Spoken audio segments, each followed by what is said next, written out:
O tema da nossa exposição de hoje,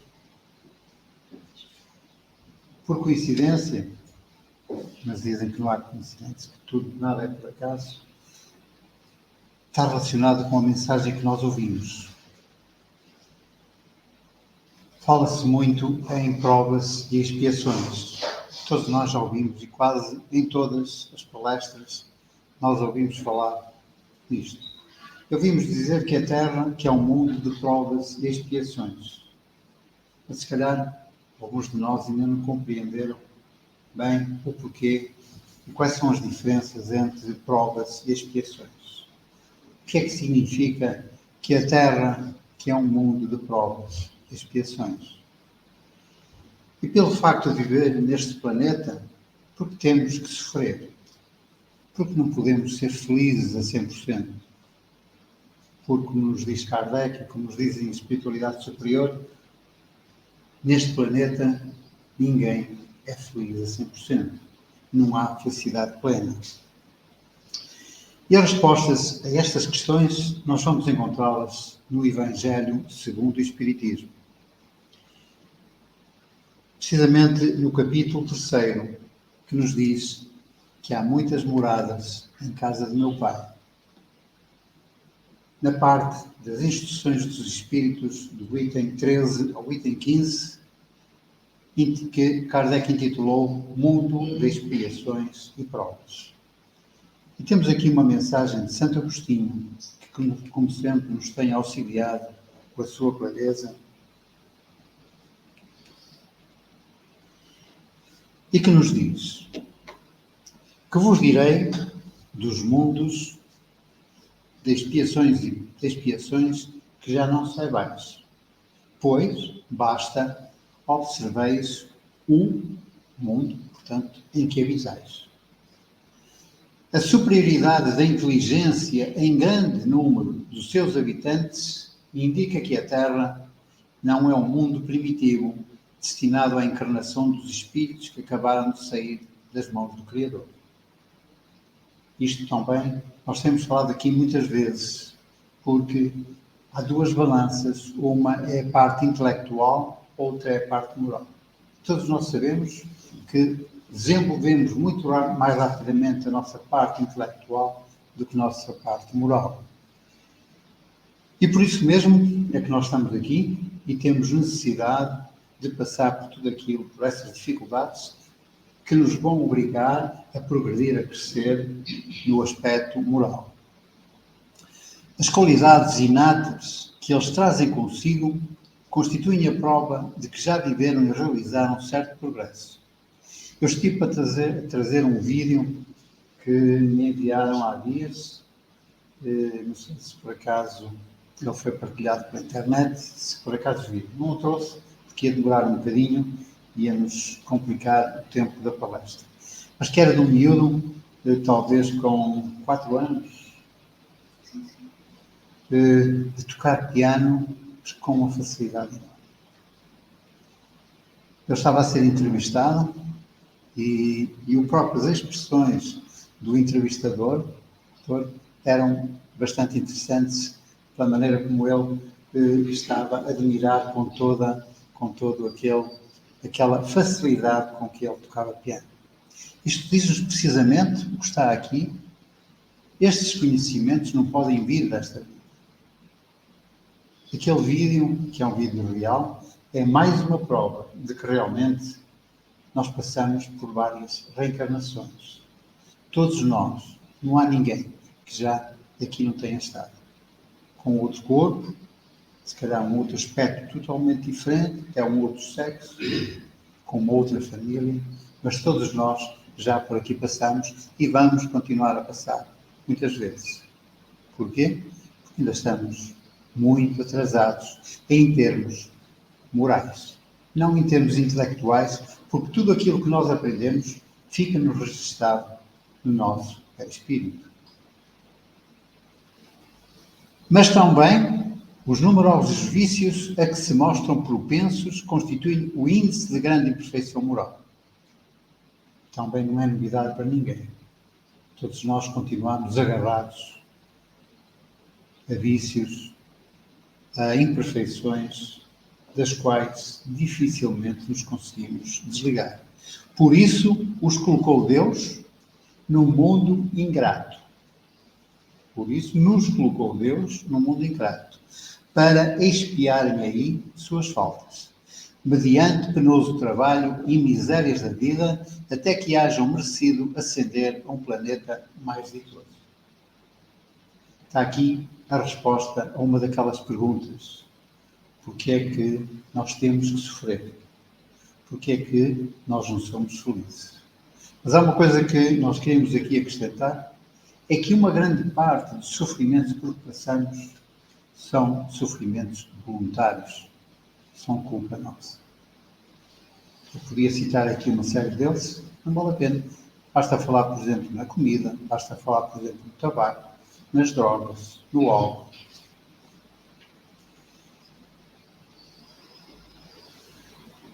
O nosso planeta, portanto, como vimos, ainda se encontra numa situação em que o mal predomina.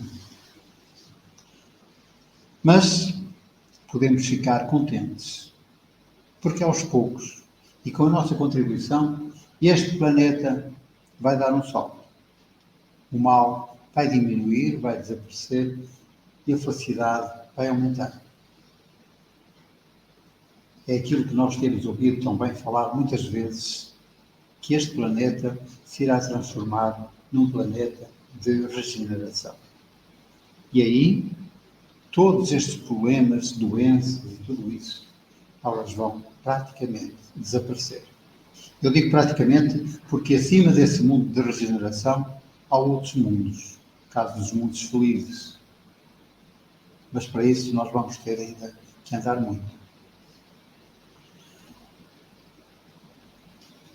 Vamos então começar por perceber o que é prova e o que é expiação.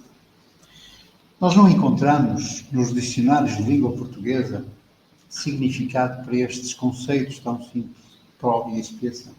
E porquê? Porque são definições muito simplistas, muito simples, que nada nos dizem, ou pouco nos dizem. Para isso nós temos uma fonte enorme, a Biblioteca Espírita, que nos pode auxiliar a encontrar essas definições para esses conceitos. E um desses livros, que vimos já aqui, é o Evangelho segundo o Espiritismo, que nós utilizamos, foi um dos elementos que utilizamos na preparação desta exposição, aqui no capítulo 3, mas temos também, no capítulo 5, Bem-aventurados os aflitos, no item 9, causas anteriores das aflições. Tudo isto nós vamos tentar abordar para nos auxiliar na compreensão do que é o significado de provas e expiações. Um outro livro, que é um livro que eu digo de cabeceira, o Livro dos Espíritos, na parte segunda, ele tem 4 partes, na parte segunda, no capítulo 2, Objetivo da Encarnação, Escolha das Provas. Vamos falar aqui. Outro livro muito pouco conhecido, que é Instruções Práticas sobre as Manifestações Espíritas, de Allan Kardec. Ao contrário do que a maior parte pensa, esta foi a segunda publicação de Kardec. A segunda não foi o Livro dos Médiuns. Esta foi a segunda. E daqui ele aproveitou muita coisa para o Livro dos Médiuns e, em pouco tempo, esta publicação desapareceu por ter sido substituída por outros. Mas nesta encontramos uma parte que é o vocabulário espírita. E nós vamos ver aí o que é que ele nos diz relativamente ao significado de prova e de expiação. E um outro livro, é excepcional, que nos é aconselhado a todos como livro fundamental para quem quiser conhecer um pouco mais da doutrina espírita, é a Revista Espírita. Estas são publicações de Kardec, que nós vamos já falar de seguida. Nós vamos aqui apenas pegar na revista de setembro de 1863, numa parte que é Questões e Problemas. E temos muitas outras obras que nos podem auxiliar. Uma outra que eu não falei também, que também consultamos para preparar isto foi de André Luiz, foi num mundo maior, que tem também várias definições e auxílio e esclarecimento para este problema que nós temos. Nós vamos então recordar uma questão muito importante que está no Livro dos Espíritos, que é precisamente a questão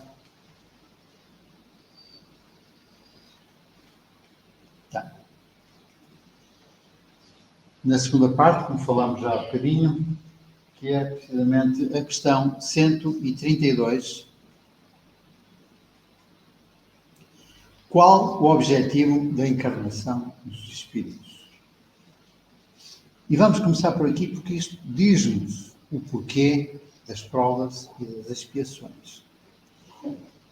Deus, esta é a resposta dos espíritos à pergunta de Allan Kardec, Deus lhes impõe a encarnação com o fim de fazê-los chegar à perfeição. Nós vamos passar por uma série de encarnações, milhares, para conseguirmos progredir um pouco. Porque muitas vezes, de uma para a outra, nós nada progredimos. Em termos de conhecimentos, aprendemos muita coisa. Em termos morais, pouco adiantamos.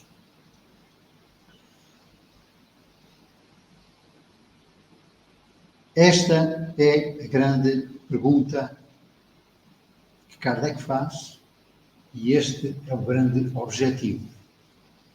A encarnação é necessária para chegarem à perfeição. Nós podemos dizer que a encarnação, a reencarnação do Espírito, é uma dádiva de Deus que nos permite, dá-nos a possibilidade de nós corrigirmos faltas e erros cometidos em existências anteriores.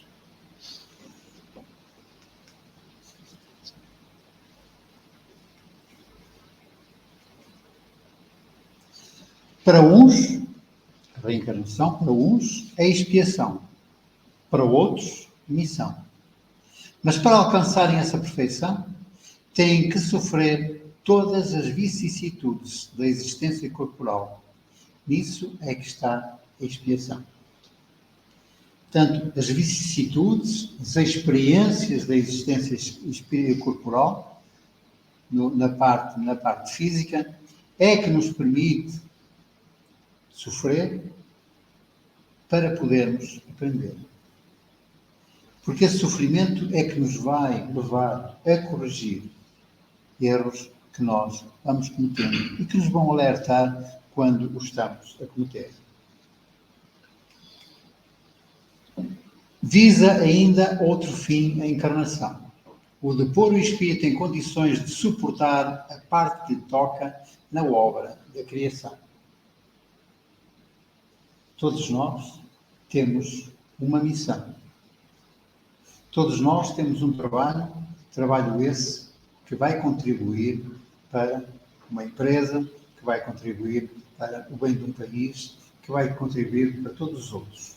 Nenhum habitante deste planeta não deixa de ter a sua quota-parte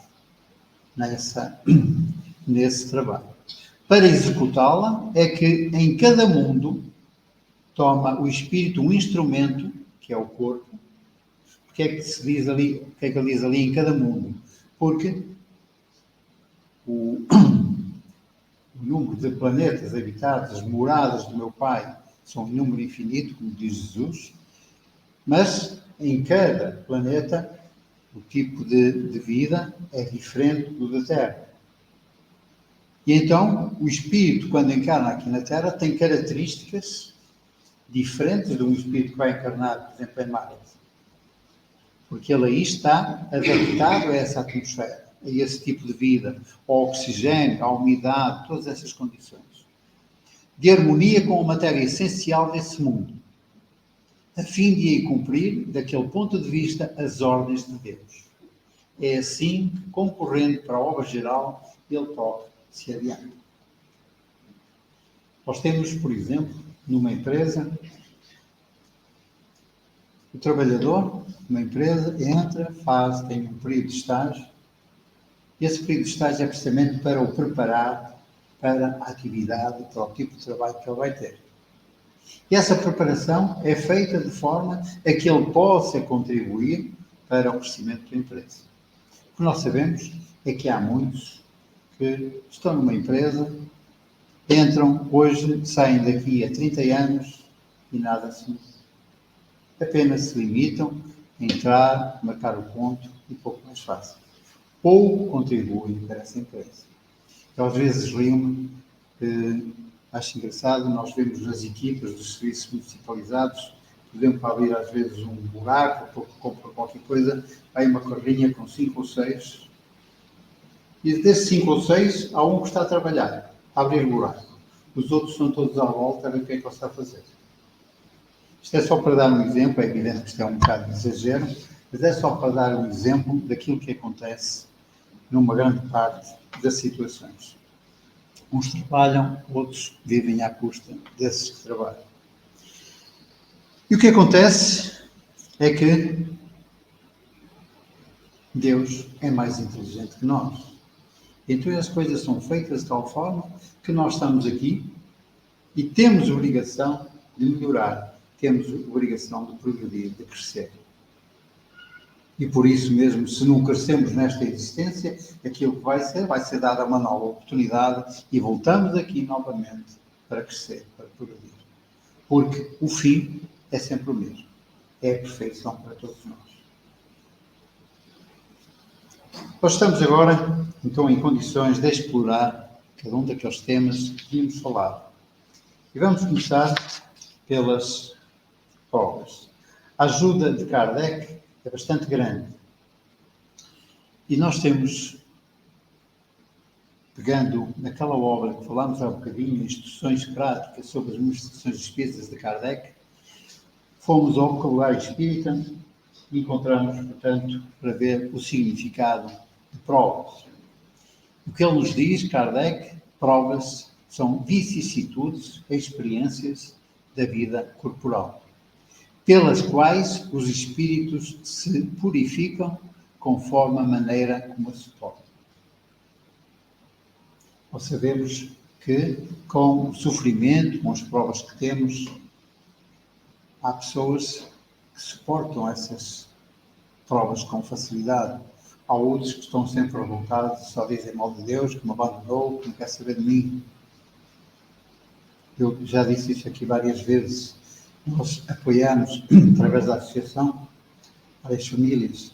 Uma dessas famílias era composta apenas por uma moça, a Paula. Ela tinha uns 45 anos. Ela já desencarnou há uns 4 anos. Tinha tudo o que nós podemos imaginar. Praticamente cega. Ela tinha problemas de rins, hemodiálise, tinha problemas de varizes, tinha problemas de cancro, tinha uma série de coisas. E aquela rapariga, que praticamente não saía de casa, porque não tinha força sequer para sair, estava sempre alegre, sempre bem disposta.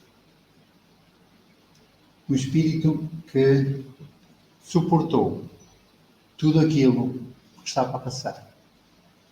Mas aqui nós podemos pensar, será que aquilo não seria para ela uma prova? Não será que foi ela que pediu para passar por isto, para ter um adiantamento maior? Mas nós vamos mais à frente, depois, falar nisso mesmo. Nós sabemos que estas vicissitudes de experiência pelas quais os espíritos passam, sabemos que o corpo físico é um problema para nós. Com a idade, e às vezes nem com a idade é necessário isso, mas com a idade o corpo vai perdendo as suas qualidades. O corpo envelhece. Os nossos órgãos do sentido vão também enfraquecendo. A visão perde-se, a audição perde-se, o olfato, o andar. Isso acontece porque o nosso corpo sofre os efeitos da idade. Isso vai ser uma certeza para todos nós. Mas não é preciso, muitas vezes, chegar aos 70, 80 anos para que isso aconteça.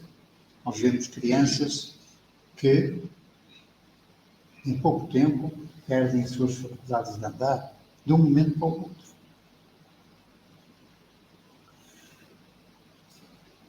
Sabemos também que as experiências por que passamos nesta vida, muitas vezes, são culpa nossa, as más experiências. Mas há espíritos que não se modificam, o seu comportamento continua na mesma. Não é pelo facto de reencarnar várias vezes que eles se vão modificar. Nós sabemos, por exemplo, que um jovem com 20 anos é egoísta, é orgulhoso, é vaidoso, é invejoso. Passado 50 anos ou 70, ele continua invejoso, orgulhoso, vaidoso, egoísta. Isto na parte moral. Mas intelectualmente, ele até já é um doutor, ele é um dentista famoso, ele é um cirurgião de qualidade, mas moralmente continua na mesma. Desencarna, volta a encarnar. E como no perispírito fica tudo aquilo que nós vamos conquistando, ele encarna e continua invejoso, vaidoso, orgulhoso, etc. Passado 50 anos, 80, o indivíduo famoso. Já foi inclusivamente catedrático, já foi reitor de uma faculdade. É um banqueiro com sucesso, mas continua vaidoso, invejoso, avarento. Quer dizer, estas qualidades morais, pouco modificaram. Mas intelectualmente, ele cresceu muito. E este é o nosso problema.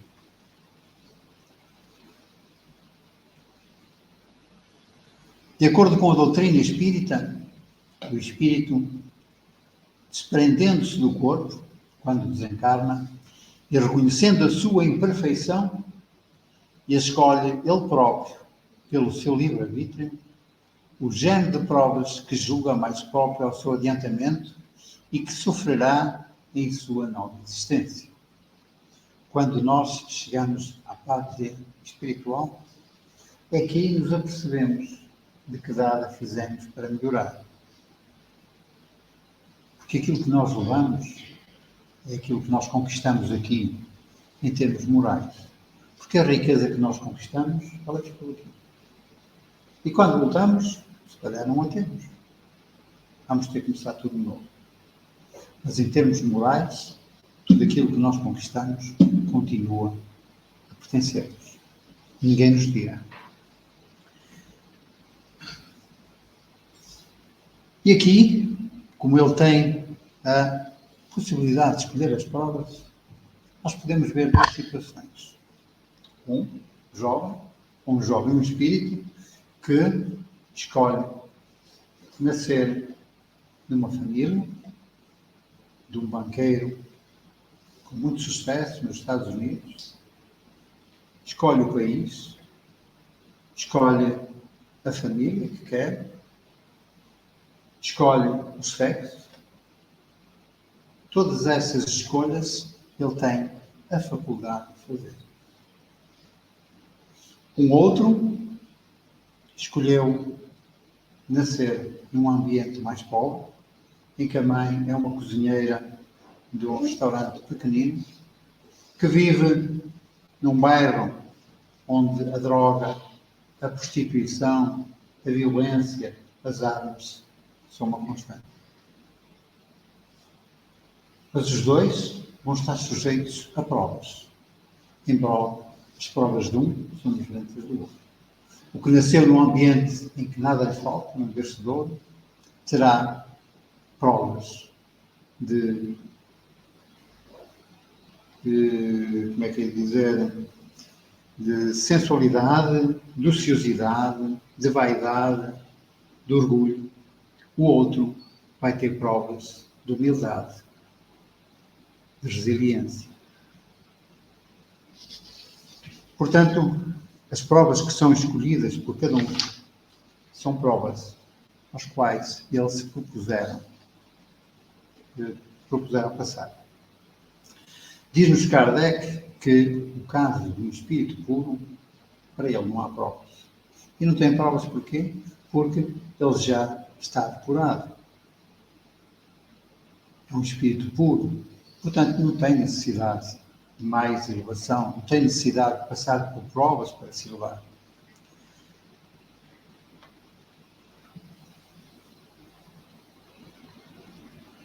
Vamos, então, agora ver o significado de, embora nós podemos ainda aqui, se ele escolhe uma prova acima das suas forças, sucumbe e seu adiantamento será retardado. Sim. Isso pode ser no fim? Não, então faça-me um instante. Qual é o objetivo do espírito que escolhe vir encarnar numa família rica? Se a prova é a ociosidade, aquela questão que nos dizem também no livro dos Espíritos é que para o rico as provas são muito mais difíceis do que para o pobre. E porquê? Porque ele está mais sujeito a uma série de tentações do que estará um pobre. O ambiente em que ele está é um ambiente mais propício a tudo. A fadas, a festas, em que as tentações são muito maiores. E ele propõe-se ultrapassar isso e provar a ele mesmo que realmente ele é capaz de resistir a tudo isso. Mas as provas são mais difíceis do que... Se ele escolhe uma prova acima de suas forças, sucumbe e seu adiantamento será retardado. Nós sabemos que nem sempre numa encarnação há evolução. Não há, é retrocesso. Mas evolução poderá não haver.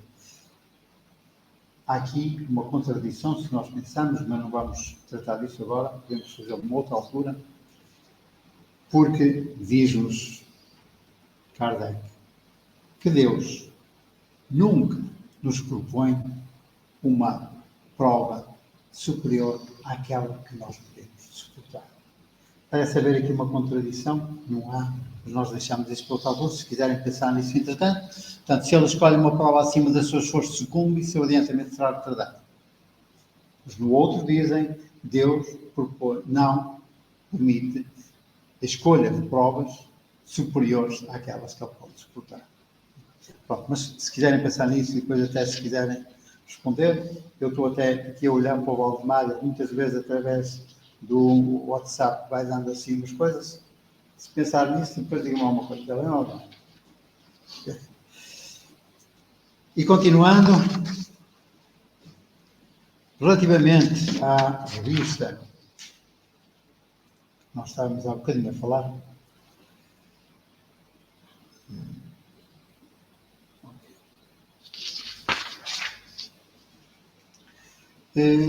Ainda neste mesmo livro, Instruções Práticas, nós fomos encontrar a definição que Kardec deu para expiação. Pena que sofrem os espíritos como punição das faltas cometidas durante a vida corpórea. Vamos a ver já aqui uma diferença entre provas e expiação.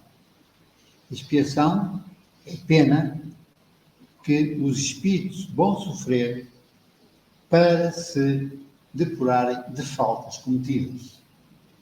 A palavra ali, punição, não a vejam como um castigo, porque esta punição é do próprio. Ele próprio vê a necessidade de se modificar. Como sofrimento moral, portanto, estamos a falar em sofrimento, como sofrimento moral, a expiação ocorre no estado de erraticidade. como o sofrimento físico ocorre no estado de encarnado.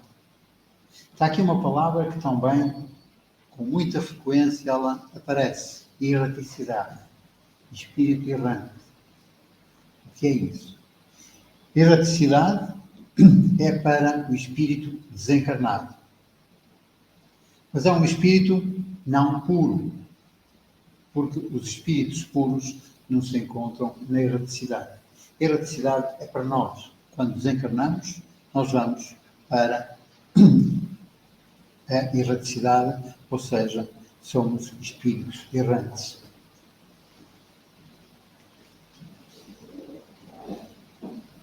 As vicissitudes e os tormentos da vida corporal são ao mesmo tempo provas para o futuro e expiação do passado. Portanto, vemos aqui novamente a diferença entre provas e expiações. Expiação é tudo aquilo porque os espíritos vão passar em função de faltas cometidas nesta ou existência anterior. As provas têm a ver com aquilo que o espírito se propõe fazer, portanto, tem a ver com o futuro. Expiação passado, provas futuro. Okay? E vamos a uma outra obra, então, que é a Revista Espírita. Nós temos aqui, na biblioteca, alguns volumes, não estão todos, os volumes da Revista Espírita.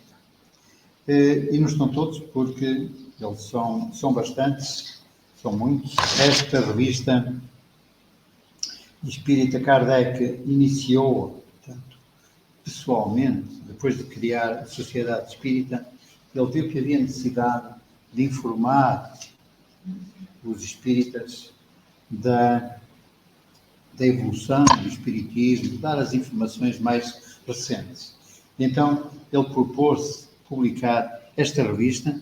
É uma revista cuja publicação ele iniciou em 1858, ano seguinte ao Livro dos Espíritos, e as suas publicações duraram 11 anos e 4 meses e terminaram em 1869.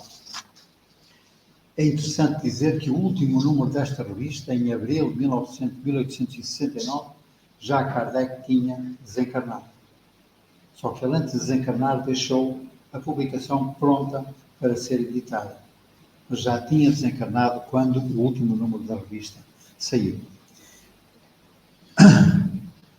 Irquano Pires diz-nos que esta coleção da Revista Espírita é fundamental para quem quiser aprofundar e tirar dúvidas, esclarecer-se sobre a doutrina espírita.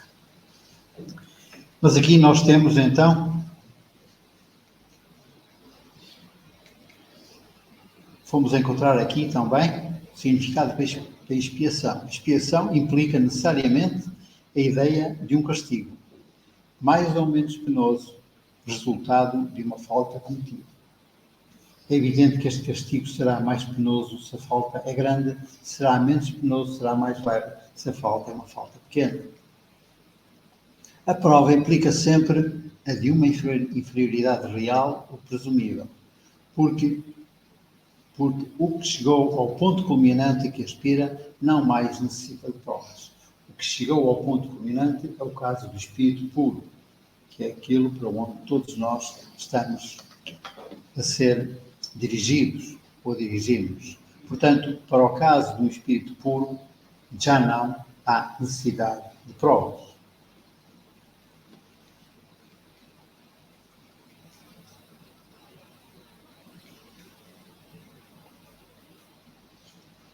Em certos casos, a prova se confunde com expiação.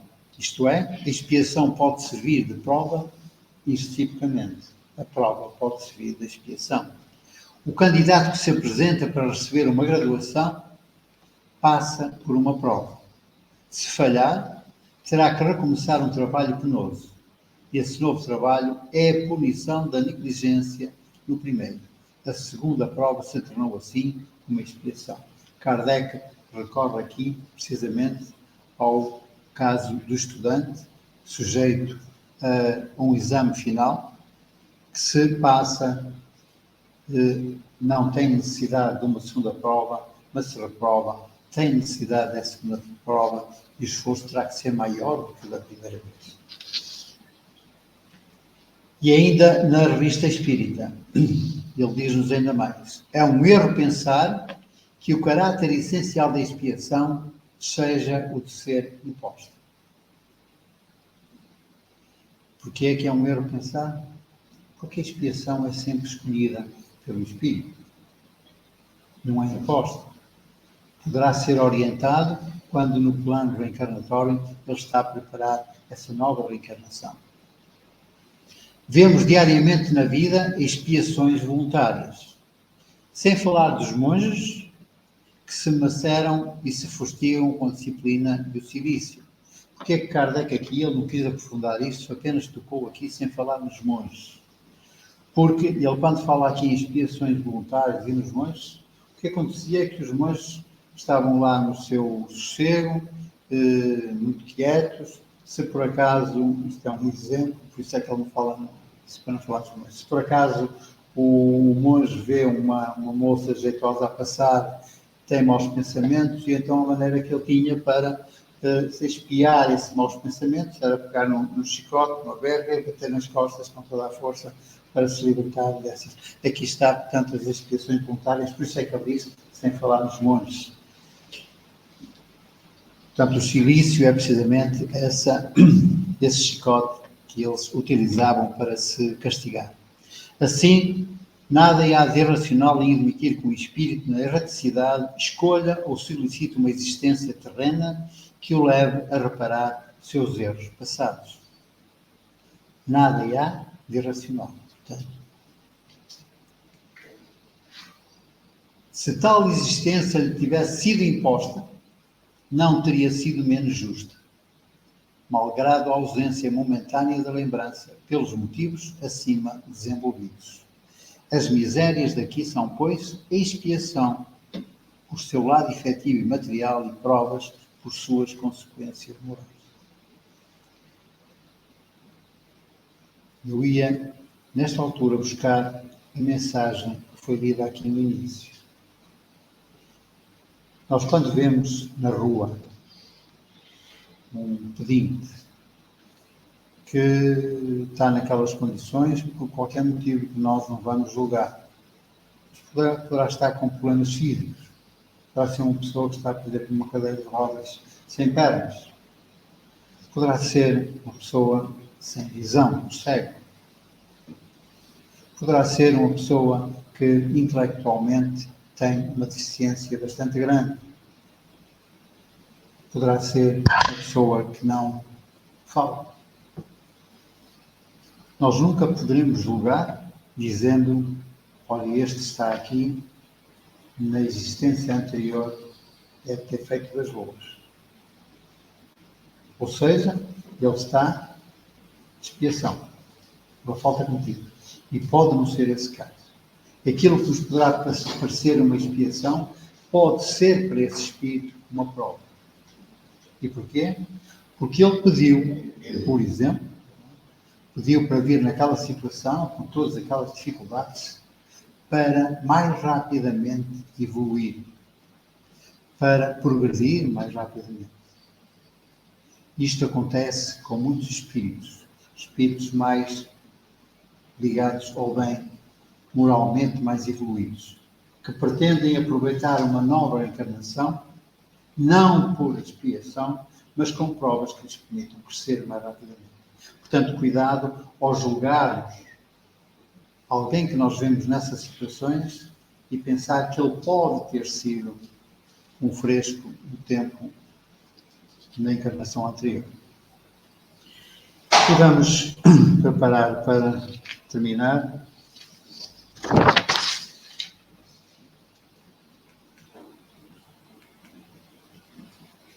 E para isso vamos ao Evangelho, como tínhamos referido no início, no capítulo 15, Bem-aventurados aflitos, no item 9, causas anteriores das aflições. E diz-nos Kardec: não há crer, no entanto, que todo sofrimento suportado neste mundo denote a existência de uma determinada falta. Ou seja, nem tudo são expiações. É o que ele está aqui a dizer. Muitas vezes são simples provas buscadas, procuradas pelo Espírito para concluir a sua depuração e ativar o seu progresso. Foi o que tínhamos acabado de dizer. Assim, a expiação serve sempre de prova, mas nem sempre a prova é uma expiação. Provas e expiações todavia, são sempre sinais de relativa inferioridade, porque o espírito puro não está sujeito a elas. Pode, pois, um espírito haver chegado a um certo grau de elevação e, nada obstante desejoso de adiantar-se mais, solicitar uma missão, uma tarefa a executar, pela qual tanto mais recompensado será, se sair vitorioso, quanto mais haja sido a luta. Espíritos mais evoluídos que nós, mais puros que nós, podem sujeitar-se a provas. Não expiações, porque não têm que expiar, têm que curar o mal, mas a provas para crescer mais. E porque este crescimento moral, ele vai até o infinito. Portanto, aquilo que todos nós, pretendemos atingir, pretendemos alcançar, embora nos esqueçamos com facilidade do que é que aqui andamos a fazer. Esquecemos dos outros, esquecemos de tudo aquilo que é importante para o nosso crescimento moral.